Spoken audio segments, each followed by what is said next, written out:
Uma boa noite a todos. Boa noite. É um prazer e uma alegria estar com vocês na noite de hoje. Talvez a coisa mais importante é que nós somos filhos de espíritas. Nascemos no lar espírita.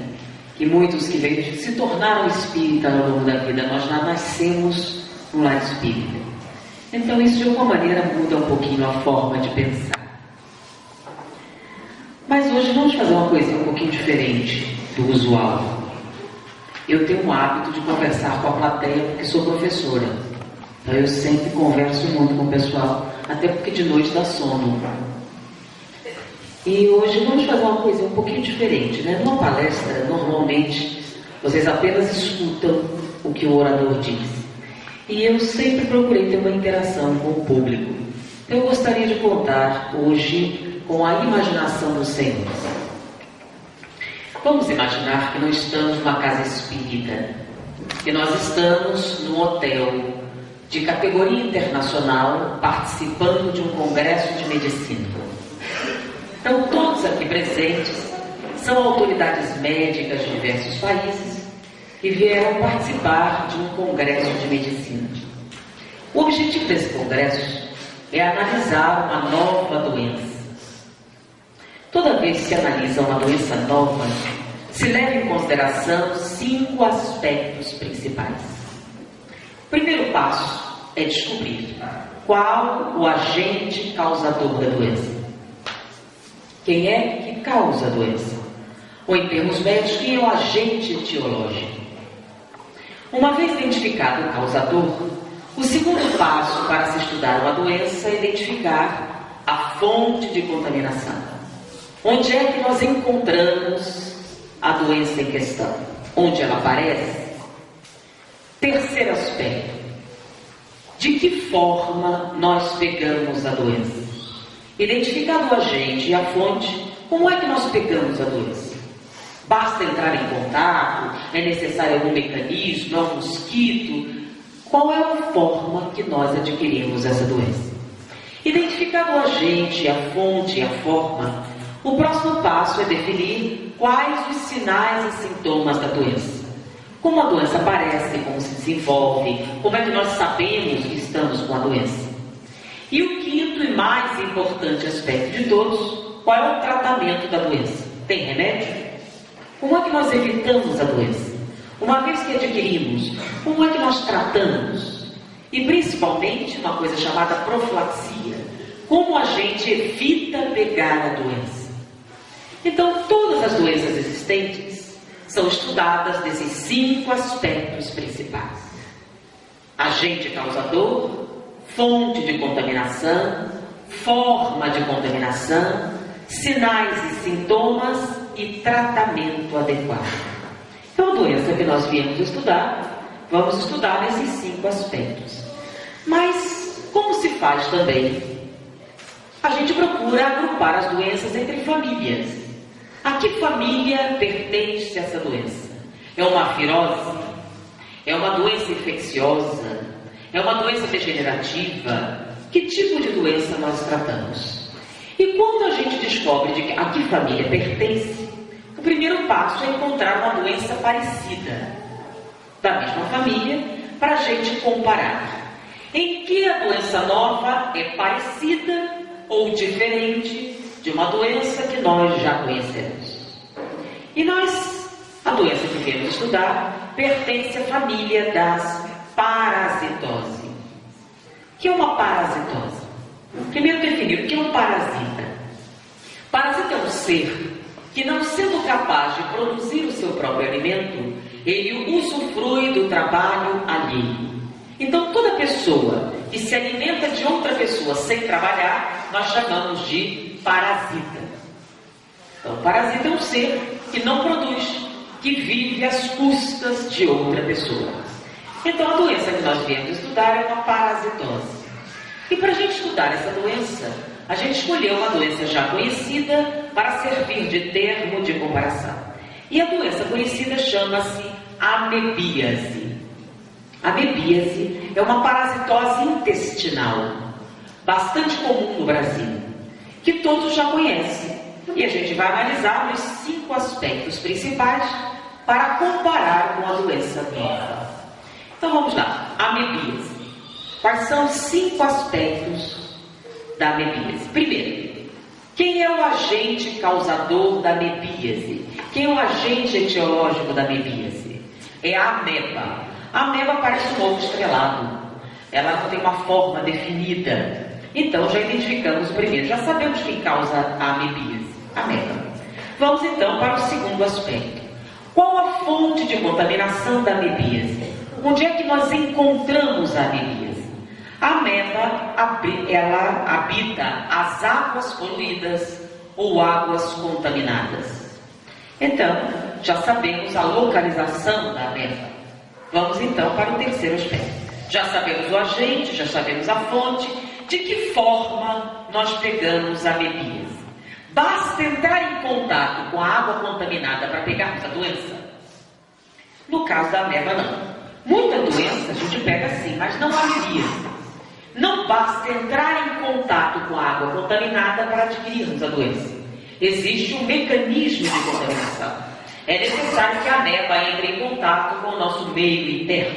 Então não basta entrar em contato com a água. É necessário ingerir a água contaminada ou alimentos crus que tenham sido regados com essa água contaminada. Então já identificamos 3 aspectos: o agente etiológico, a fonte e a forma. Mas tem um detalhe interessante: toda pessoa que bebe água contaminada fica doente? Sim ou não? Depende. Não é todo mundo. Alguns. Mas por que alguns e não todos? O que faz com que alguns sejam mais suscetíveis do que outros? Uma coisa chamada sistema imunológico. Todos nós temos um sistema imunológico, que é composto de células e substâncias que tem por objetivo defender o organismo de qualquer tipo de invasão. E esse sistema imunológico é responsável pela manutenção da nossa saúde. Bom, mas o que faz com que o sistema imunológico de algumas pessoas seja mais competente que o de outras pessoas? A Organização Mundial de Saúde tem estudado isso durante muito tempo. Por que algumas pessoas são mais fortes do que outras pessoas? E viu-se que um dos fatores é a família, é a genética. Se seus pais são fortes, há uma grande probabilidade que você herde esta resistência. Então, é uma questão genética. Mas não é só. É também uma questão física. Alimentação, salubridade.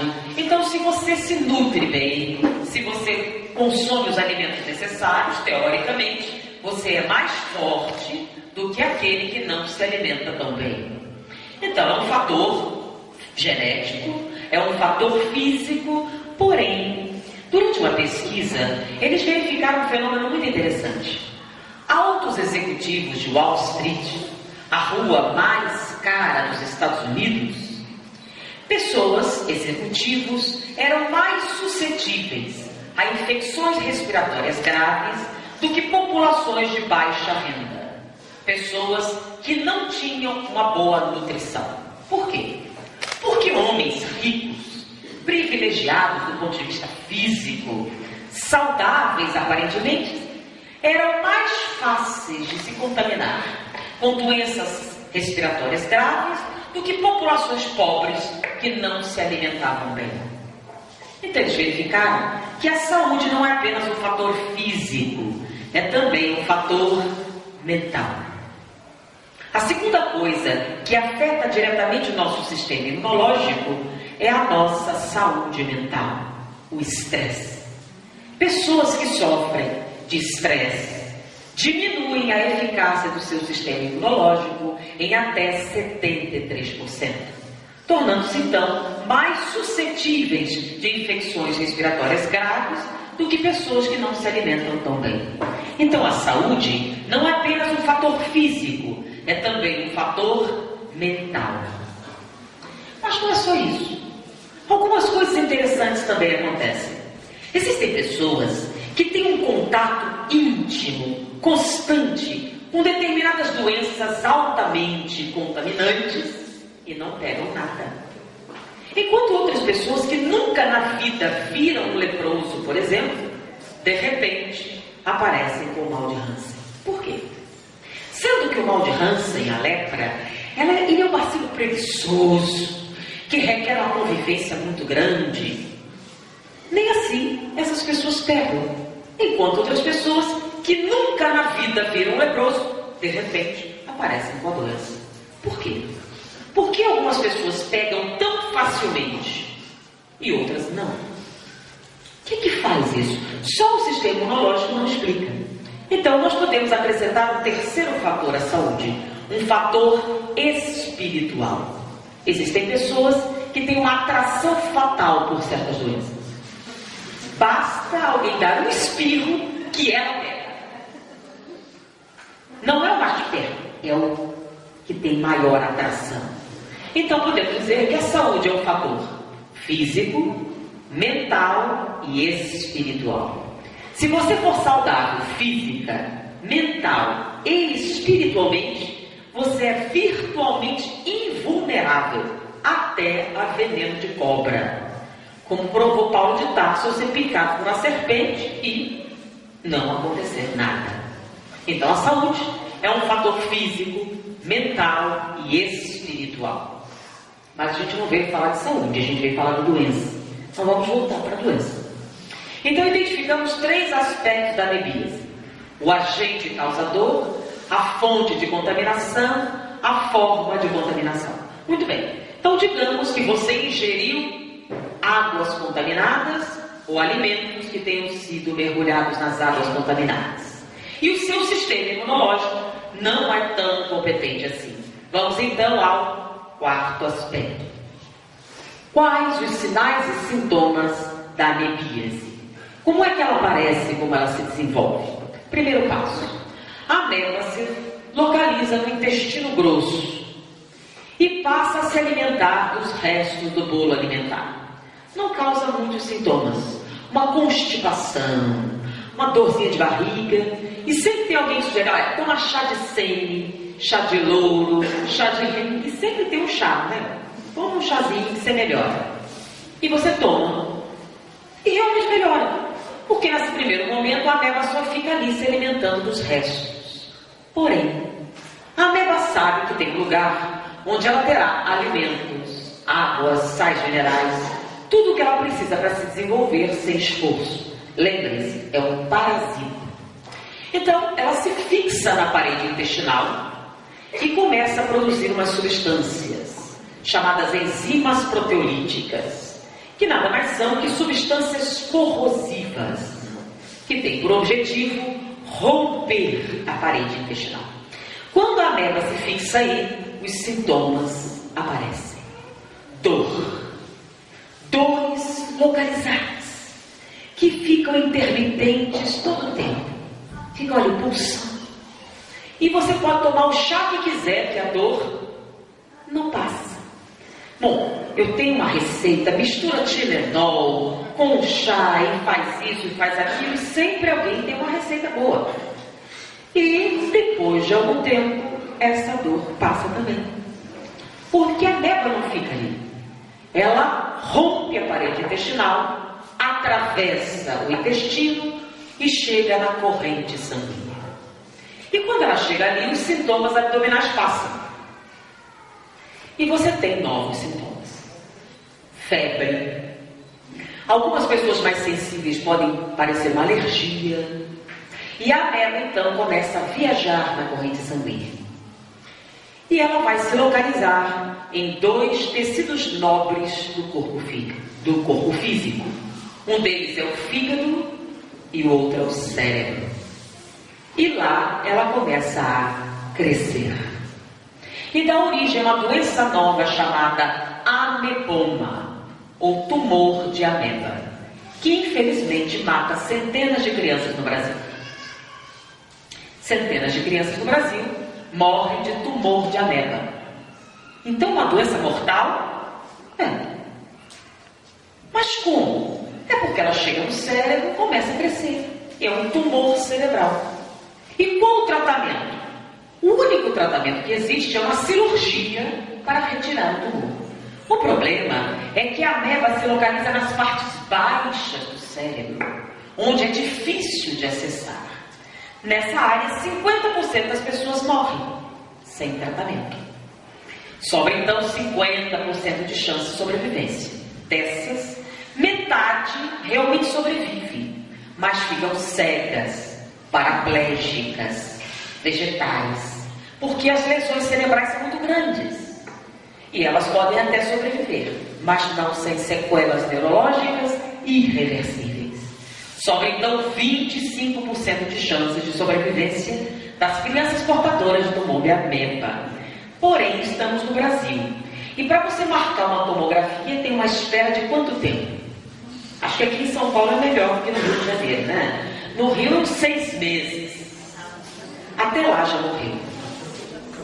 Aqui é quanto tempo? Dizem que São Paulo é melhor. 6 meses. Então, até você fazer o exame e marcar a cirurgia, já morreu. Então, cai para 5% as chances de sobrevivência de uma criança portadora de tumor de ameba. Então, morre muita gente? Morre muita gente. Bom, então uma doença perigosa? É, uma doença perigosa, que mata. E mata muito. Centenas de crianças no Brasil é muita coisa. Bom, quinto aspecto. Tem remédio para isso? Para o ameboma, só a cirurgia. Mas tem como evitar? Tem, a gente já conhece a ameba. Sabe onde ela vive, sabe como se desenvolve, sabe o que ela causa. Tem tratamento? Tem. Como é que a gente evita a amebíase? Simples. Basta ferver a água antes de beber ou mergulhar os alimentos crus em água e vinagre por 5 minutos. Só. A ameba é muito sensível.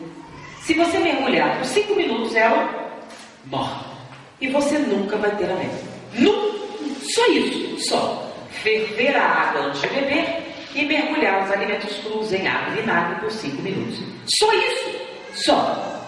E mesmo assim morrem centenas de crianças no Brasil? Sim. Morrem de quê mesmo? De ameba? Não. Morrem de ignorância. Porque a gente ignora essas simples providências de higiene e por isso as pessoas pegam a doença. Então, se você tomar o cuidado de beber água potável, ferver, e nos alimentos crus higienizá-los bem, você nunca vai ter ameba. Mas é só isso. E mesmo sabendo disso, centenas de crianças morrem no Brasil? Sim, porque os pais ignoram essas medidas de higiene. E por isso as crianças morrem. Bom, mas se você pegou? Então isso é doença de pobre, né? Não necessariamente. Muitas madames também pegam, principalmente madames gordinhas que gostariam de emagrecer. Por quê? Porque uma madame gordinha, quando quer emagrecer, ela vai onde? Num restaurante chique. E no restaurante chique ela come o quê? Salada. Né? Porque se você comer salada, você emagrece. Então ela come uma salada. Mas o problema é, quem foi que preparou a salada? Tinha medidas de higiene? Se não tinha, ela pode pegar a ameba? Pode. E pega a ameba. E aí, se você pegou, o que você faz? É uma doença que mata? Tem tratamento?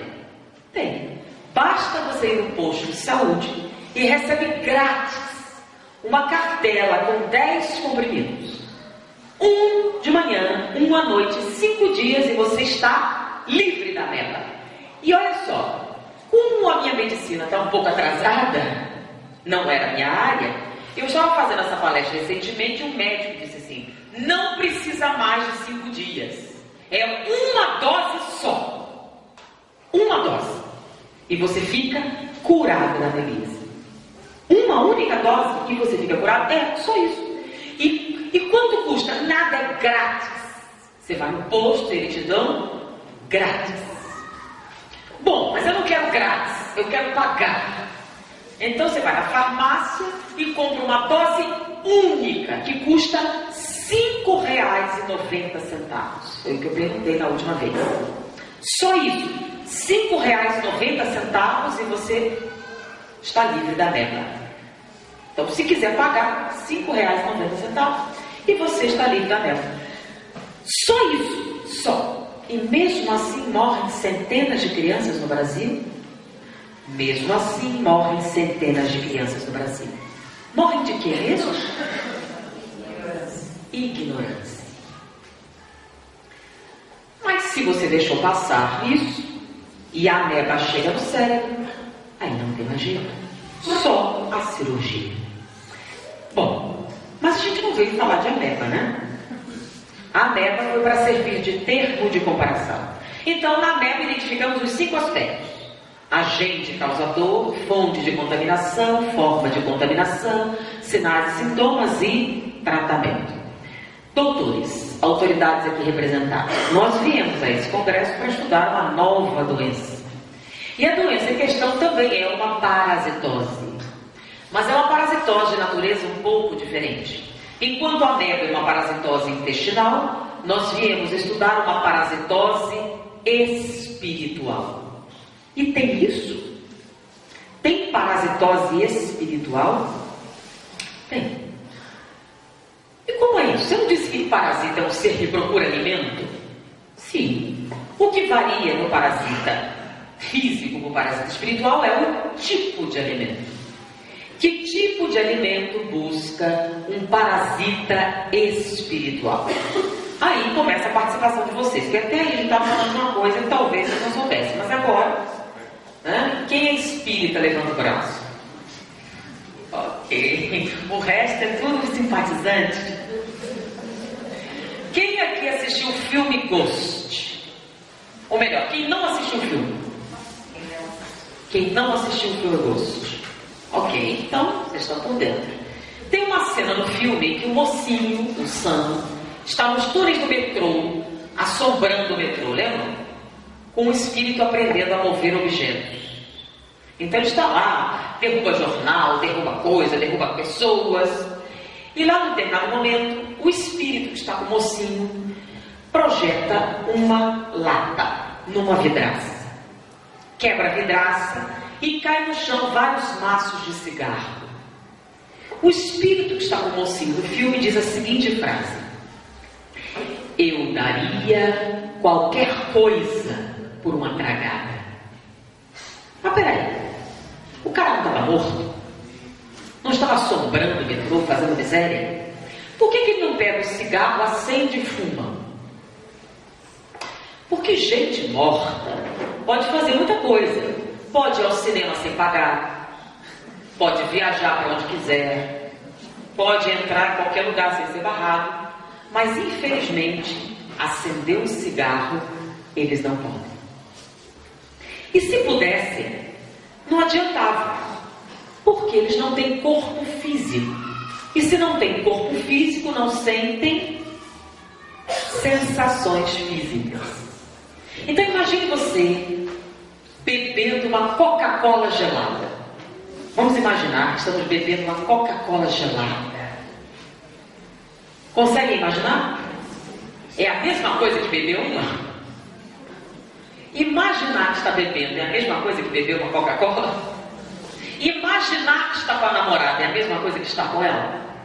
Não? Então imagine que imaginar que está fumando não é a mesma coisa que fumar. E gente morta não pode fumar. Agora imagine que você é viciado. 2 maços por dia. Morreu.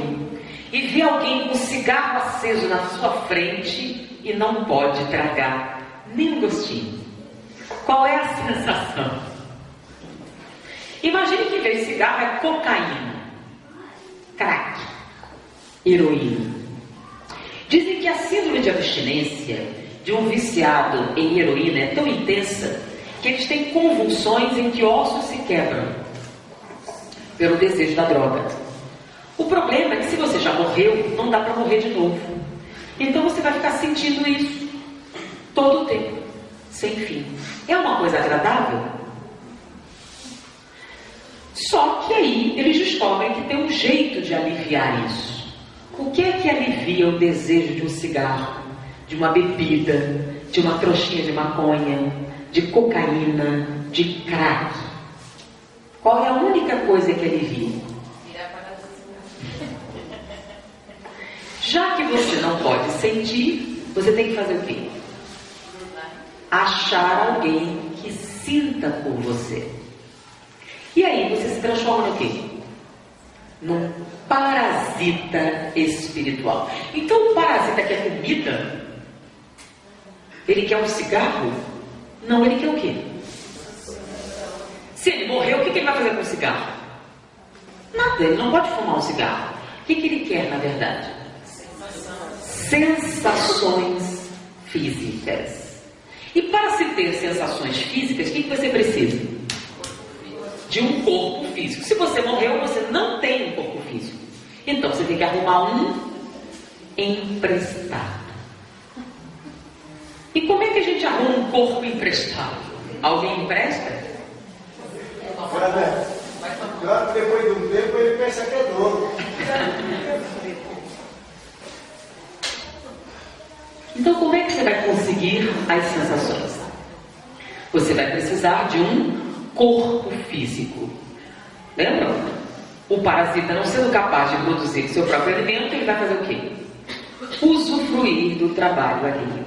Então, doutores, qual é a doença que nós viemos analisar? É uma parasitose espiritual. Qual o nome dela? Obsessão. Bom, então, o primeiro aspecto da doença. Qual o agente causador da obsessão ou da parasitose espiritual? Quem é o agente etiológico? Esse eu ajudo. Pode chamar espírito, alma penada, alma do outro mundo, fantasma, o nome que você queira dar. Aquela coisa que sobrevive à morte.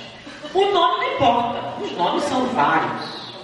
Aquela coisa que sobrevive é que se torna um parasita espiritual. Então identificamos o primeiro aspecto, vamos ao segundo. Lembram da meta? Qual a fonte de contaminação da bebida? As águas poluídas ou águas contaminadas? Qual a fonte de contaminação do parasita espiritual? Como a meta, os ambientes poluídos ou ambientes contaminados. Doutores, um exemplo de um ambiente contaminado. O vício é a coisa, mas é um ambiente. Onde é que você vai achar um montão de parasita? Onde é que você acha a meta? Na água poluída, certo? Onde é que você acha parasita espiritual? Um ambiente contaminado. Um exemplo. Vamos lá. Se eu sou viciado em bebida, onde é que eu vou arrumar um corpo para mim? Na creche? No bar. No bar. Então o bar é um ambiente contaminado? Sim. Não é na creche que eu vou procurar um parceiro para beber, certo? Se eu sou viciado em drogas, no Rio de Janeiro chama-se boca de fumo. Como é que chama aqui? Também, né? Então, se eu sou viciado em drogas, eu vou procurar um parceiro onde? No hospital. A lojinha, né? A lojinha. Aqui chama lojinha. Numa lojinha. Complica. Tá lá na lojinha. Então, um outro exemplo de ambiente contaminado. Então, um bar, uma boca de fumo, o que mais? Uma biblioteca. Prostíbulo, sim, prostíbulo. Então, os locais onde eu encontrarei parceiros para aquilo que eu necessito. Eu não ouvi ninguém falar aqui baile de carnaval. Um baile de carnaval seria um ambiente contaminado? Sim ou não? Sim. Por quê? Por causa do samba? Não. Por causa das fantasias? Não. Nudez, é isso? Não. Por que um baile de carnaval seria um baile de carnaval seria um ambiente contaminado? Bom, aí, eu antigamente, antes de vir pra cá, né, eu dizia, tem um baile muito famoso no Brasil, que é o baile do Ilha Pochá Clube. Bom, já me levaram para conhecer, eu falava sem saber onde era, né? Mas na Europa, o baile do Ilha Pochá é muito famoso, porque eles filmavam o baile e vendiam as fitas na Europa. O baile era muito famoso pela sua licenciosidade. É um dos bailes mais barbezadas no Brasil, perde até do Rio de Janeiro. Então, eles filmavam o baile e vendiam no exterior como filme pornográfico. Então, eles fizeram a revista Veja, em 1972, fez uma enquete com os frequentadores do baile do Ilha Pochá. Eles fizeram a pergunta: com que objetivo você se dirige ao baile do Ilha Pochá? Primeiro lugar, eu vou beber o que eu não bebi o ano inteiro. Então, o primeiro lugar era bebidas alcoólicas. Segundo lugar, eu vou arrumar um parceiro sexual. Porque era um baile famoso pelo quê? Pela liberdade dos dois. Então, solteiros, casados, o que fosse, iam lá para se arrumar na noite de carnaval. Terceiro lugar, drogas variadas. Quarto, quinto, sexto, sétimo, oitavo, nono, décimo primeiro, 12º lugar, brincar o carnaval. Então eles iam lá para fazer tudo. Em 12º lugar, era brincar o carnaval. Então por que o baile de carnaval é um ambiente contaminado? É o samba? É a música, a fantasia, a nudez? Não. Por que um baile de carnaval é um ambiente contaminado? Por quê? O mal não é o que entra pela boca do homem, é o que sai do coração. Por que um baile de carnaval seria um ambiente contaminado? Médicos permitem perguntas? Pela intenção. A pessoa vai lá no baile e diz: o ambiente é ruim, mas eu sou puro, não vai me pegar nada. Então, vamos lá. Por que o baile de carnaval é contaminado? Pela intenção dos participantes. Lembram? Em 12º lugar estava brincar o carnaval. Em primeiro e segundo estava o quê? Bebida, sexo e drogas. O que é que os parasitas querem mesmo? Bebida, sexo e drogas. Então eles vão procurar isso onde? Numa creche? Na biblioteca? Na praça? Onde é que eles vão procurar isso? No lugar que tenha muita gente querendo a mesma coisa. Um baile de carnaval é? Então, o que torna o baile de carnaval contaminado não é a música que está tocando, nem a decoração, e sim a intenção dos seus participantes. Onde você reunir um grupo de pessoas cuja primeira intenção sejam os vícios, você vai atrair o quê? Parasitas espirituais.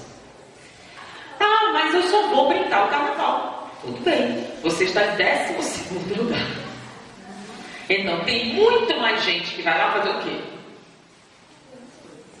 Sexo, drogas, bebida. E você é minoria. Como você é minoria, a maior parte das pessoas irão o quê? Atrair uma grande quantidade de parasitas espirituais. Então identificamos o primeiro aspecto, né? Agente etiológico, identificamos o segundo, fonte de contaminação. Bom, vamos então ao terceiro, forma de contaminação. Vamos voltar para a Mel. A Mel habitava águas poluídas, certo? Basta entrar em contato com a água contaminada para você pegar anemias? Não. Não bastava o contato. Você precisava fazer o quê? Ingerir. Vamos para o parasita espiritual. Basta entrar em contato com o ambiente contaminado para você pegar a doença? Não. Existe um mecanismo de contaminação. Na ameba é ingerir. E no parasita espiritual é fazer o quê? Basta entrar no bairro que você pega? Qual é o mecanismo? Sintonia. Mas o que é sintonia? A gente fala de sintonia, mas o que é sintonia? Por exemplo, aqui nós temos no ambiente ondas de rádio. Vocês estão vendo as ondas de rádio? Não. Me diga uma rádio da região. 6.7. 6? 100.7. Então, nós temos essa onda de rádio aqui no ambiente? Alguém está escutando? Não. Por que não? Porque a gente precisa de um receptor. Não basta um receptor. A gente tem que sintonizar. Lembra aquela rodinha que a gente vai? Sintonizar o dial no mesmo comprimento de onda para ouvir a rádio.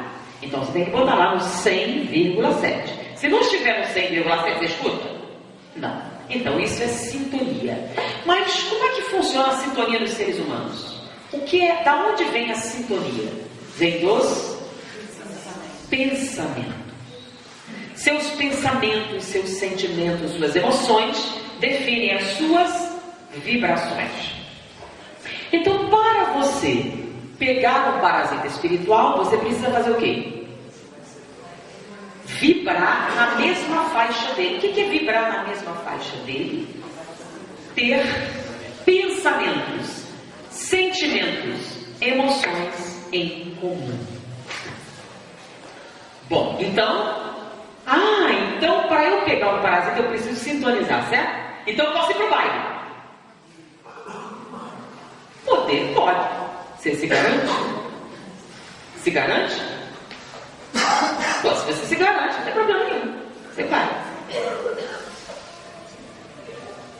Por que lembrou da merda? Você se garante que não vai sintonizar com o parasita espiritual? Sim? A imunidade está. Vamos lá, na merda.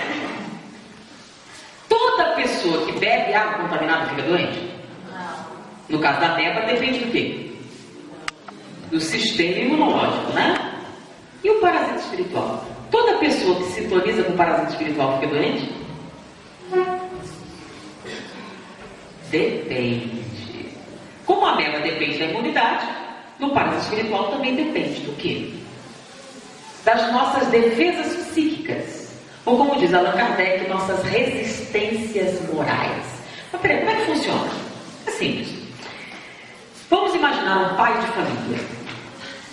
Um bom pai, um bom marido, um excelente filho. Além disso, uma pessoa honesta, digna, dona de um ponto comercial, tão honesto, tão digno com as pessoas com quem ele negociava, que ele foi convidado a ocupar um cargo público. Foi convidado a ocupar um cargo público, o que ele fez sem roubar. É qualquer um? Isso é comum ou isso é raro? Então, estamos falando de alguém honesto, decente, digno, certo? Então, tem resistências morais essa pessoa? Tem ou não tem? Muito bem. Essa pessoa excelente, por um motivo que não vem ao caso, porque nós temos uma máxima, não julgueis para não ser julgado, certo? Por um motivo que não interessa a ninguém. O nosso amigo estava participando de uma festinha de embalo, num local da mais baixa categoria vibratória. Se é da mais baixa categoria vibratória, o que tem lá? Muito. Parasitas espirituais. Não interessa porque ele estava lá. E não quer dar conta de ninguém. Ele estava lá. E ele estava lá trajando um terno de linho branco, braços pérola, feito sob medida na Rua Augusta, em São Paulo. E ele estava lá com esse terno de linho branco feito sob medida. E lá também havia um garçom. Esse garçom tinha uma bandeja. Na bandeja tinham as taças. E dentro da taça, vinho tinto, sangue de boi bem barato. Vocês sabem o que pode acontecer, não é? Bom, o que aconteceu? O garçom tropeçou e derramou vinho tinto, sangue de boi bem barato no terno de linho branco, braços pérola, feito sob medida na melhor alfaiataria, na Rua Augusta, em São Paulo. Como é que você se sentiria? Seu melhor vestido, seu melhor terno, como é que você se sentiria? Vamos falar sério, você seria tomado de amor cristão e perdoaria o garçom? Sim ou não? Fala sério. Seria isso? Não? O que aconteceria? Como você é muito educado, não tem problema nenhum. E por dentro? O que é que você estaria fazendo? Pensa bem, o que é que você estaria fazendo? Burro, animal. Não falou, mas pensou?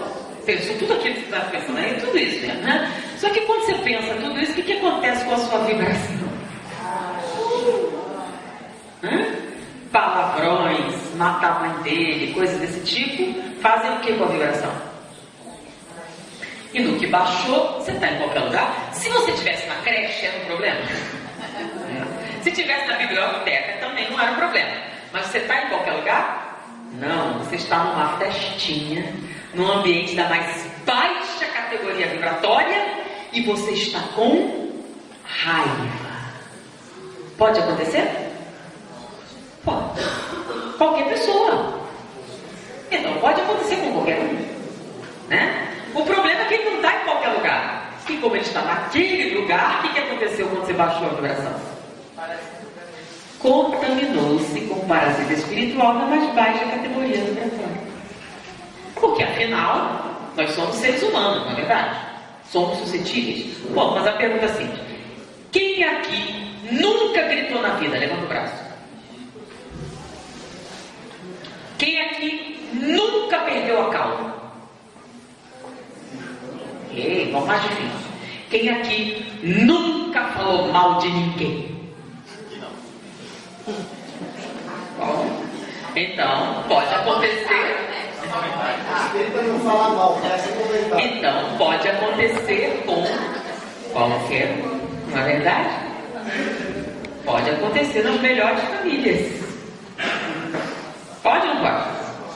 Então, nós somos suscetíveis? Somos. Então, se você se garante, pode ir pro baile. Ok? Só que tem um probleminha, pequeno probleminha, que eu não falei sobre a ameba. Um probleminha bem sério. Vamos voltar para a ameba. Toda pessoa que bebe água contaminada fica doente? Depende. Depende do sistema imunológico, certo? Nem todo mundo. Vamos para o parasita espiritual. Toda pessoa que sintoniza com o parasita espiritual fica doente? Depende. Depende do quê?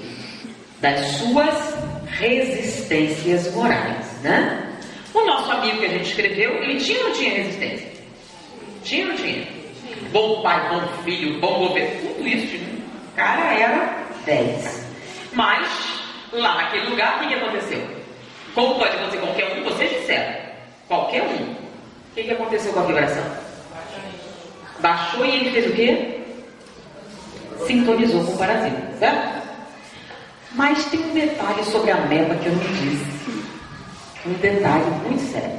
É verdade que nem todo mundo que bebe água contaminada fica doente. Depende do sistema imunológico. Só que tem um problema. Toda pessoa que bebe água contaminada se transforma em portador da doença.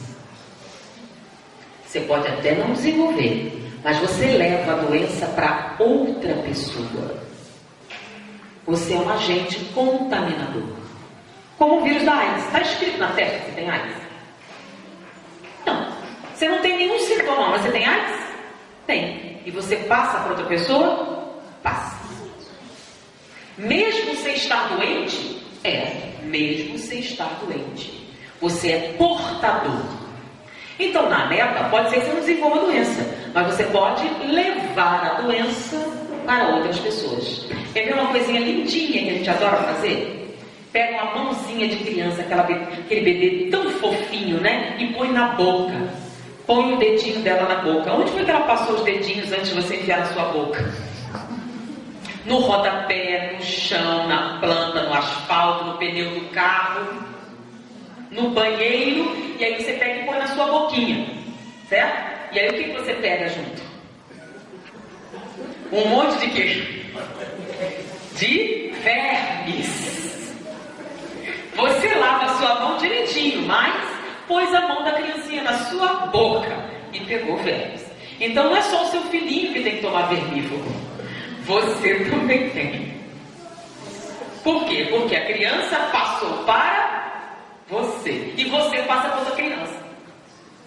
E aí a gente vai vai sendo um agente contaminador, correto? Então vamos voltar para o parasita espiritual. O nosso amigo tinha defesas? Tinha. Ele contaminou-se com o parasita espiritual? Resolveu ir embora. Chegou em casa, estava lá a mulher dele. Estava lá a poltrona favorita dele. O chinelo confortável dele. E a esposinha querida dele disse: meu bem, o que aconteceu aí? Falou: eu tenho uma receita da Ana Maria Braga que é uma beleza para tirar mancha. Vai ficar novinho. E aí ele é uma pessoa raivosa? É uma pessoa dada a explosões de cólera? É uma pessoa briguenta? Não, é uma pessoa calma, tranquila, respeitável. Então para ele é fácil ou difícil voltar ao normal? Então o que ele fez? Voltou ao normal. O que acontece com o parasita espiritual? O que acabou? Acabou a sintonia. Então eu posso ir pro baile. Tem um detalhe. É verdade que ele tem defesas. É verdade que ele não vai ficar doente. Só que ele estava no mesmo lugar. Onde é que ele estava agora? Ele estava em casa. E na sua casa, fim do corredor, terceira porta direita, ele tinha um amor.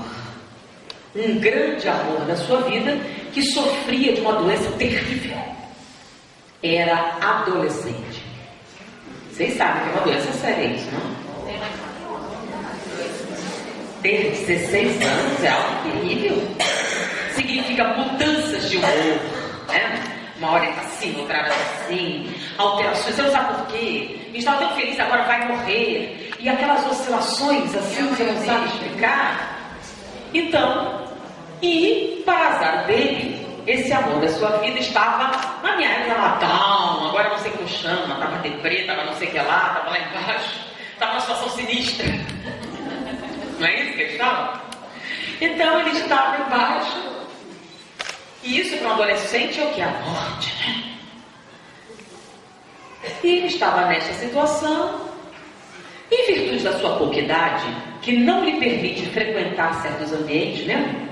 Que é proibido para menores de 21 anos, teoricamente. Então ele nunca travaria contato com o parasita daquela categoria. Mas não foi necessário.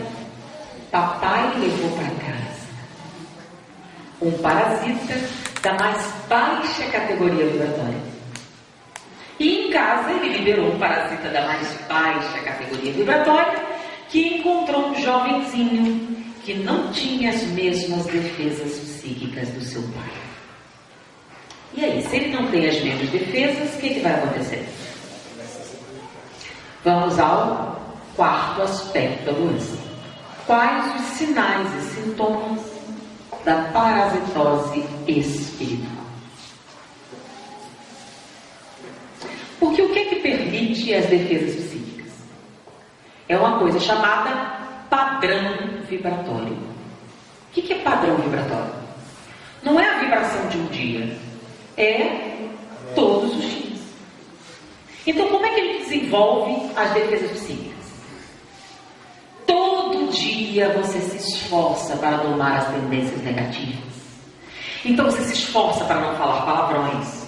Você se esforça para não xingar. Se esforça para não perder a calma. Todo dia você vai construindo uma vibração. O que vai acontecendo quando você constrói essa vibração todo dia? Você estabiliza os seus neurônios neste nível. Eles se acostumam com este nível. Por isso é muito fácil voltar para esse nível. Então, eventualmente, você escorrega. Porém, você volta muito rápido. É isso que te dão as defesas psíquicas. Porque é difícil ele te pegar com a guarda baixa. Porque você construiu uma defesa todo dia. Então, você não mede um dia na semana em que você reza. Você mede todo santo dia quando você se esforça para melhorar.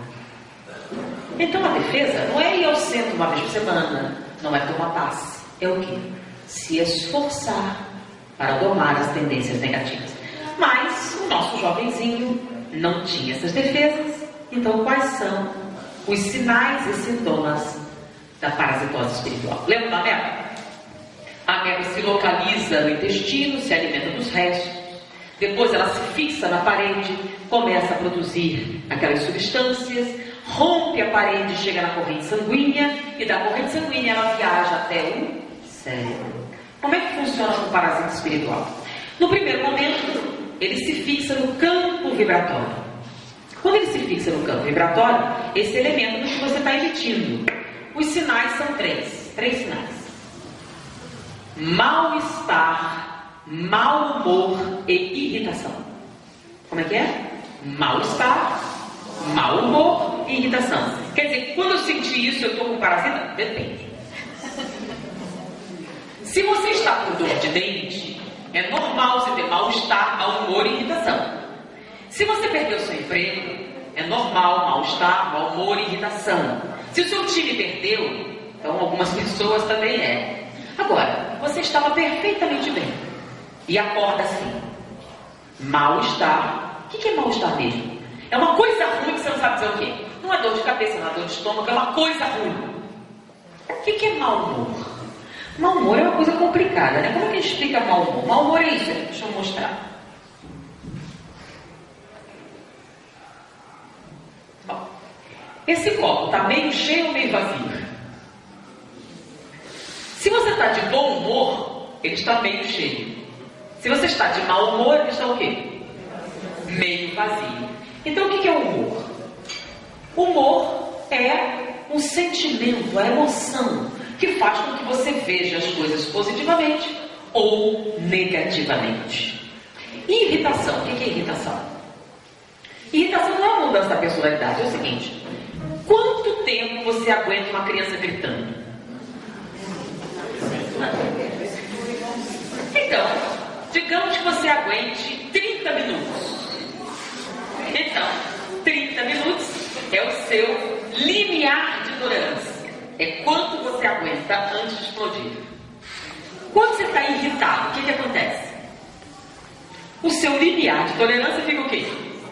Menor. Então, em vez de meia hora, 5 minutos depois você já explode.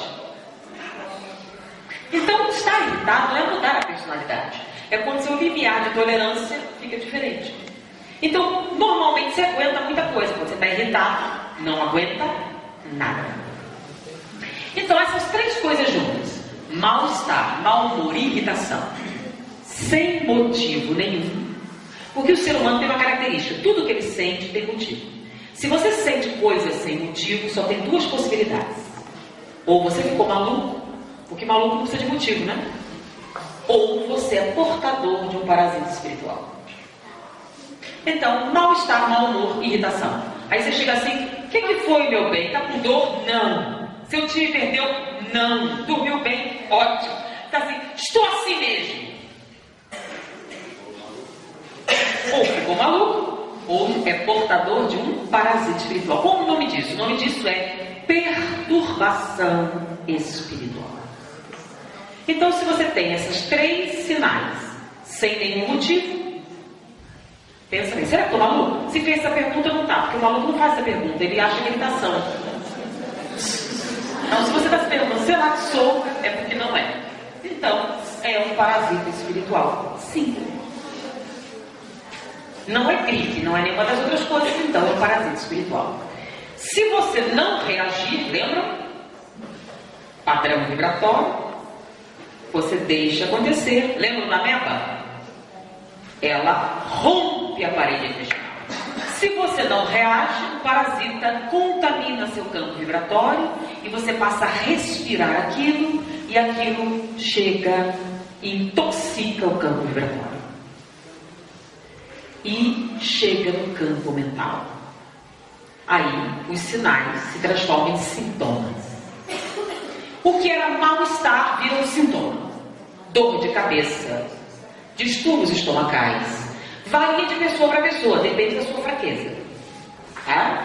Então, alguns sintomas já tem, fica mais nítido. O que era mau humor se transforma em paranoia. Tá me olhando esquisito? Não tem que estar me olhando esquisito. Qual o problema? Todo mundo me olhando estranho. Eu não sei não, isso aqui não está ficando bom para mim. As pessoas estão perseguindo, olha para mim o tempo todo. O que tem nesse povo aqui? Como é o nome disso?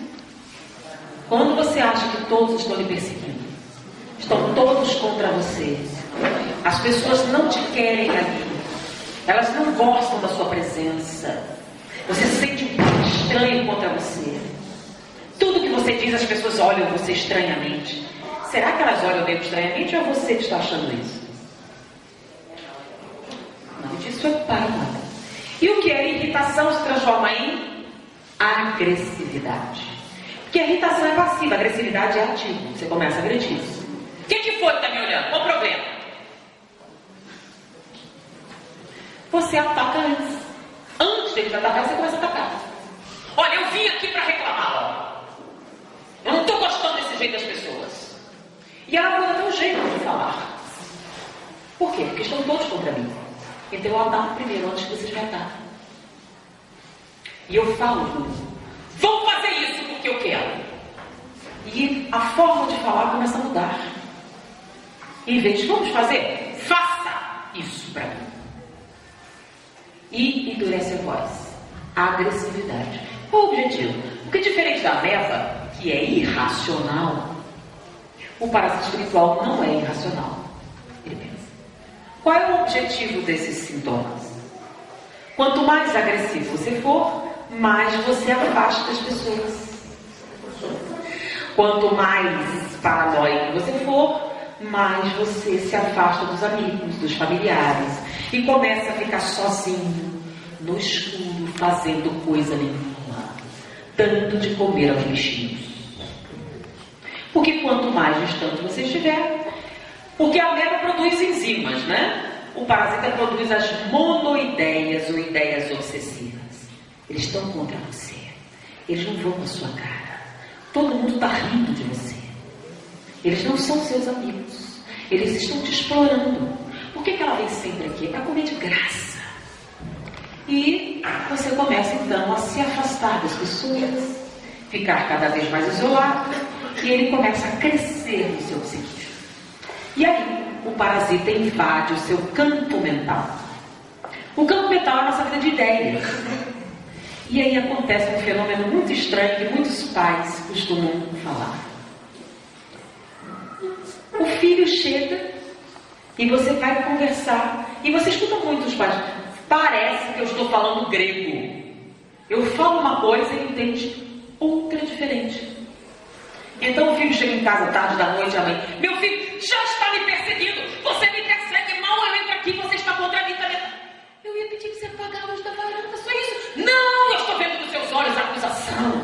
Você está me perseguindo. Eu não posso entrar nessa casa sem você. Eu não ia falar nada. Mas não adianta, você fala uma coisa, ele entende o quê? Outra diferente. Mas não é fantasia, não é real.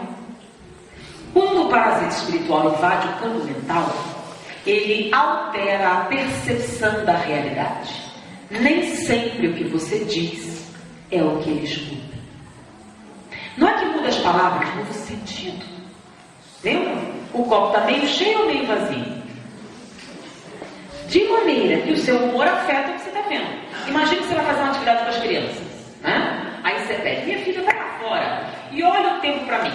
Aí ela vai: como é que está o tempo? Está horroroso. Nuvens escuras. É uma coisa horrível. Aí você não vai. Aí você não vai fazer atividade, né? Aí você fica na dúvida. Aí pede uma segunda opinião. Minha filha, você vai dar uma olhada para ver para mim como é que está o tempo? Aí ela vai e diz: o tempo está ótimo, fresquinho, o céu está encoberto, não tem sol forte. Ah, beleza. Como é que está o tempo? Está bom ou está ruim? Depende do humor. Então o parasita afeta o que você está vendo? Afeta. Afeta o que você escuta? Afeta. E infelizmente é só aí que muitos pais descobrem que o seu filho é viciado. É tarde. Você tenta conversar e ele não entende você. Parece que você fala outro idioma. E aí? O parasita invadiu o campo mental. Vamos beber? E a pessoa vai. É um domínio. E aí? Infelizmente, as parasitoses espirituais matam milhares de jovens no mundo inteiro, vítimas de overdose. No ano de 2006, 36 mil jovens morreram vítimas de acidentes automobilísticos somente no estado de Nova York, nos Estados Unidos, por causa do álcool. Eram menores de idade, não estou falando de adultos, menores de idade. Então, milhares de jovens no mundo inteiro estão morrendo de quê? Porque antigamente, o que é a taxa de mortalidade? É onde existe a maior probabilidade de morrer, certo? Então você tem a idade infantil, que são as crianças, aí você tem os jovens, aí você tem os adultos, aí você entra na terceira idade, né? Então tem a primeira fase e a segunda fase. Nessas, quem tem a maior probabilidade de morrer? Quem vocês acham? Seria o mais velho, né? Está mais velho que a morte, não é não? Isso seria se tudo fosse natural. Mas hoje, onde está a maior taxa de mortalidade? Não está entre os velhos, nem entre as crianças. Está entre os jovens de 15 a 25 anos. Então, nos próximas horas, se você tem 70 e tem um neto de 15, ele tem mais chances de morrer do que você.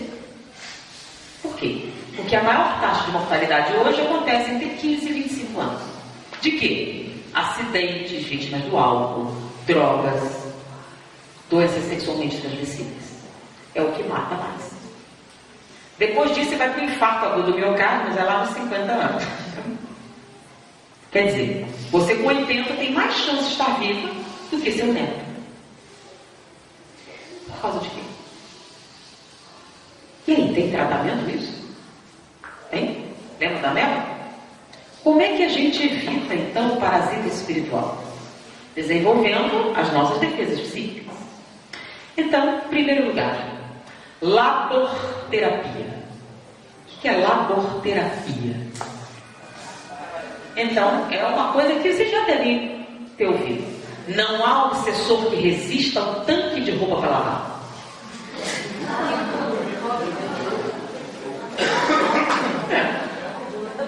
Como é que chama isso? Trabalho. Trabalho desenvolve defesas psíquicas.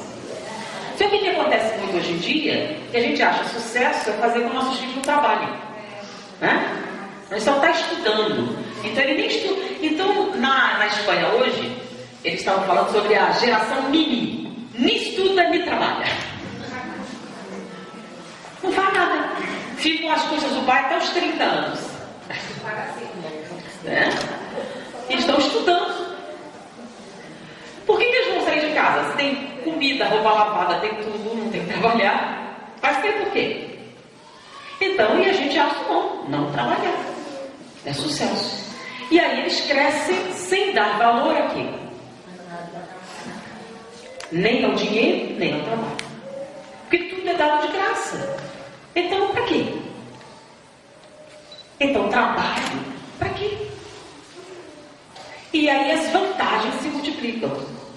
Então, o que é que mais desenvolve defesa de trabalho? Então, trabalhar é bom. Dar a obrigação desde pequenininho. Guardar a própria roupa. Então, você tem que ensinar de pequeno. Porque depois que ele ficar grande, pode esquecer. Não vai mudar mais. Então, ele é pequenininho. Está brincando? Tem que guardar os brinquedos. Ele tem que assumir a responsabilidade pelos seus atos. Então ele tem que aprender a guardar suas coisas, a ser responsável pelo seu material escolar e trabalhar. Eu quero um brinquedo novo. Tem que trabalhar para ter. Para ele aprender quanto vale o esforço. E com isso, pensa bem. Se você tem que pagar as contas, se você tem que pôr comida na mesa, dá tempo de você ficar no escuro fazendo coisa nenhuma, dando de comer os bichinhos? Não. Imagine que você é atendente da TAM e está irritada. Você pode xingar? Não. Então você está no balcão da TAM. Pois não, senhor, que posso ajudar? E sorri. Porque se você trabalha na TAM, tem que sorrir. Querendo ou não querendo. Qual é o nome disso? Disciplina. Porque você não pode chutar o balde, porque senão quem vai pagar suas contas? E isso a gente tem que ensinar para as nossas crianças desde pequenininha. Porque senão não aprende mais. Então, quando é que a gente vai disciplinar? Depois de tiver 18 anos? Então, seu filho não é seu coleguinha. É a sua responsabilidade. Se você não quer ter trabalho, tem vários métodos anticoncepcionais. Hoje em dia você não é obrigado a ter um filho se não quiser. Agora, se tiver, é um trabalho dos pais. Sabe qual é o principal trabalho de pai? Ser chato. O que é que você está fazendo aí há um tempão sem fazer nada? Hein? Que coisa? Vamos abrir essa porta aí?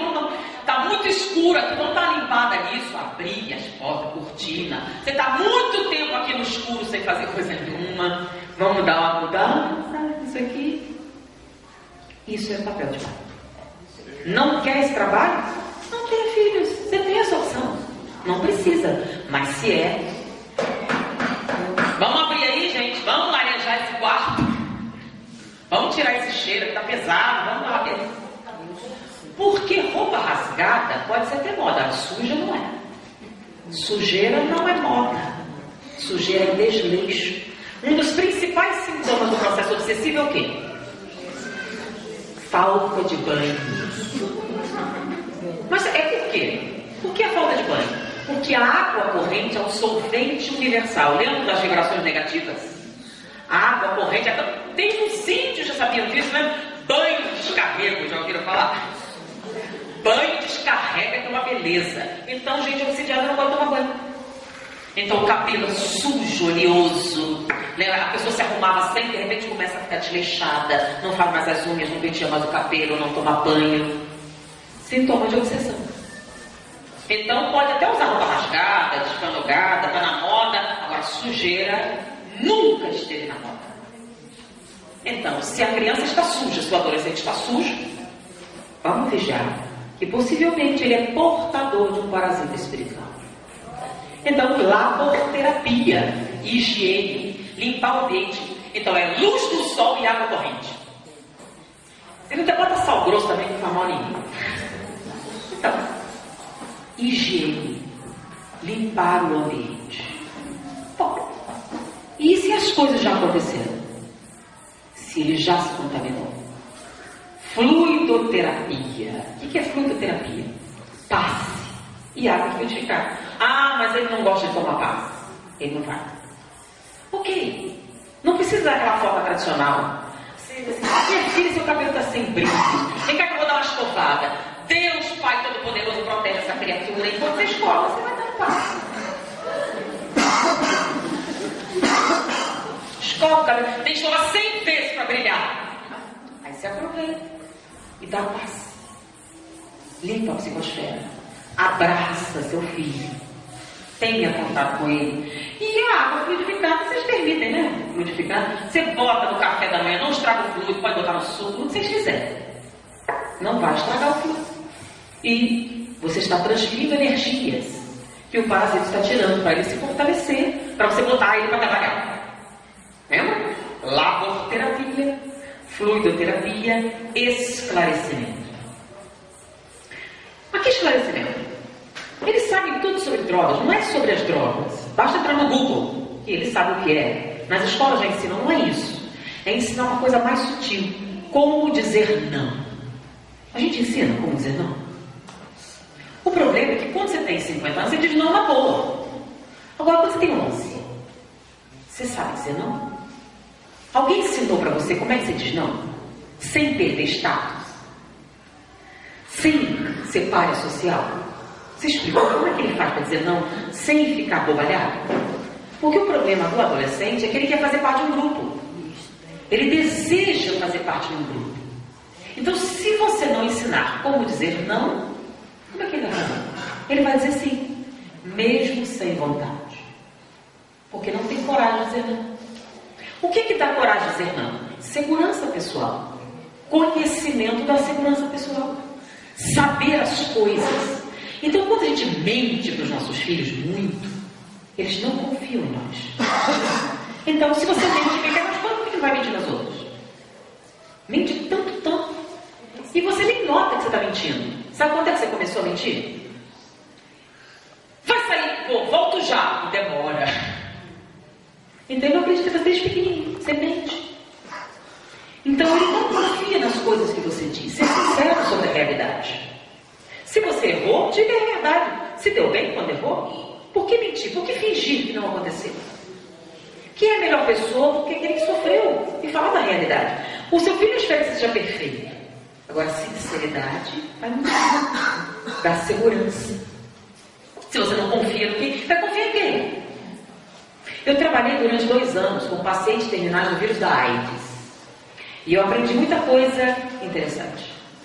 Uma delas foi que a idade ideal para se iniciar uma criança no homossexualismo é entre 8 e 9 anos de idade. Então eles estavam morrendo de AIDS. Por que é mentira? Naquela época era a época ainda que não tinha coquetel, não tinha nada, eles estavam morrendo. Grande quantidade. Morreu vários por semana. Então ele estava morrendo. E ele disse isso. Aí eu perguntei, vem cá, mas por quê? Por que não antes? Não, porque antes é perigoso. Por que é perigoso? Porque a criança não tem noção, pode contar aos pais e você pode ser pego. Ok. Por que não depois? Não, depois a criança já tem uma reação. E se ela reagir, você pode ser pego. Entre 8 e 9 anos de idade é a idade ideal. Porque ele já tem vergonha de contar, mas não tem forças para reagir. É perfeito. E ele era professor primário no colégio. E o segundo que me disse a mesma coisa era professor de natação. Não é só isso. Tinha um outro, uma outra dama, que ele parecia ter uns 16 anos, mas tinha 24. Ele era traficante desde os 16. Aos 14 anos se tornou viciado, foi expulso de casa aos 16 e se tornou traficante. Então, como é que ele fazia? Ele se matriculava no colégio, então ele estudava num colégio de manhã, outro à tarde e outro à noite. E lá ele arrumava os clientes. Ele se vestia bem, ia para a escola arrumar clientes. E ele mantinha com este comércio um apartamento na praia. Então quer dizer que dá lucro. Eram profissionais. Você nunca ia saber que ele era traficante.